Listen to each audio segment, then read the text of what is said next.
বাইরে যাব, প্লিজ একটু। দেখছেন, বলছিলাম না ভাবি এখনই আসবে। ওই দেখেন চলে আসছে প্লেট নিয়ে খাবার নেওয়ার জন্য।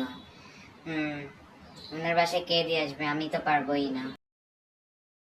এটা কেমন পিকনিক খালাম্মা? কোনো গান নাই বাজনা নাই, গান বাজনা ছাড়া পিকনিক হইলো নাকি? আরে খালাম্মা একটু নাচতে হয়।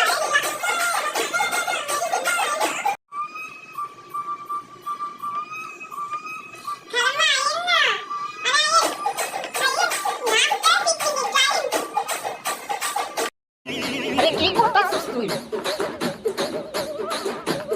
আমি তো পারবো। আর ভাবি আরে আরে ভাবি আসতেছি তো। ভাবি আর কইলেন না, সমস্যা নাই, পুলিরে দিয়ে পাঠাই দিবনি। আচ্ছা হ্যাঁ গো, রান্নাটা হলো? ও মা গো, খালু যান খালি কইলি হইল নাকি? সব রেডি করে রান্না বসাইছে কেবল। হয়তো তো একটু সময় লাগবেই বলেন, প্রতিদিন তো আগেই খান, আজকে নাহলে একটু দেরি করেই খান। সবাই বইয়া যান, হয়ে গেছে রান্না, এখন খাইতে হইব তো, বইয়া যান সবাই। হ্যাঁ, এই যে মাদুর মাদুর লাগতো না, বইয়া যান, বাসায় যেতে গোসল করবেনি।